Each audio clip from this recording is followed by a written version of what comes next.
Halo sahabat apoteker, kembali lagi dengan saya, Umi Hani Pujiastuti. Saya dari program studi profesi apoteker Universitas Ahmad Dahlan Yogyakarta. Perkenankan saya di sini untuk menjelaskan terkait dengan dagu sipu dan tema yang kita angkat pada hari ini adalah obat dimenhidrinat.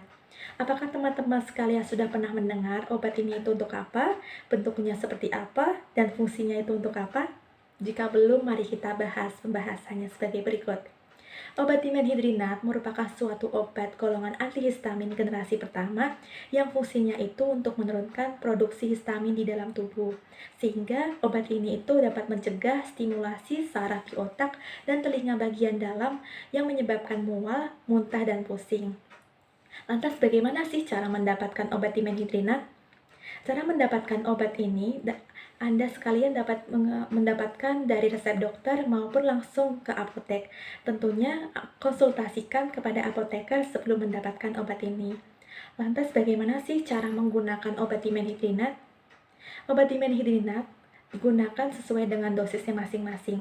Tentunya dibedakan antara orang dewasa dan anak-anak. Untuk orang dewasa sendiri dibedakan lagi untuk obat yang oral dan parenteral. Untuk obat oral pada orang dewasa, dosisnya itu antara 50 hingga 100 mg yang diminum 3 hingga 4 kali sehari. Kemudian maksimalnya digunakan 400 mg setiap harinya. Untuk pencegahan mabuk perjalanan seperti itu, dapat Anda konsumsi 30 menit sebelum perjalanan. Lantas bagaimana untuk anak-anak umur 2 hingga 5 tahun? Untuk anak usia 2 hingga 5 tahun, obat ini diminum dengan dosis 12,5 hingga 20 mg per 6 hingga 8 jam dan maksimalnya 75 mg setiap harinya. Untuk anak-anak usia kategori 6 hingga 12 tahun dapat dikonsumsi 25 mg hingga 50 mg per 6 hingga 8 jam setiap harinya dan maksimalnya 100 mg 150 mg setiap hari. Untuk anak-anak dengan kategori usia di atas 12 tahun dapat dikonsumsi sesuai dengan usia dosis dewasanya. Di mana untuk pencegahan mabuk dan mabuk perjalanan seperti itu dapat dikonsumsi 30 menit sebelum makan. Lantas, apakah obat ini itu memiliki efek samping? Ya, pastinya. Setiap obat itu pasti memiliki efek samping. Tetapi tidak setiap efek samping itu akan dialami oleh setiap orang. Karena setiap orang pasti memiliki respon tubuh yang berbeda-beda. Apa saja sih efek samping yang dapat terjadi pada obat dimenhidrinat ini? Salah satunya adalah mengantuk. Tapi Anda tidak perlu khawatir, sama seperti yang saya bilang tadi, di mana setiap efek samping itu belum tentu akan terjadi pada setiap orang. Itulah terkait dengan efek sampingnya. Lalu bagaimana sih cara menyimpan obat dimenhidrinat? Untuk obat dimenhidrinat dapat disimpan pada suhu ruang dan teman-teman sekalian tidak perlu menyimpannya di dalam lemari pendingin seperti itu.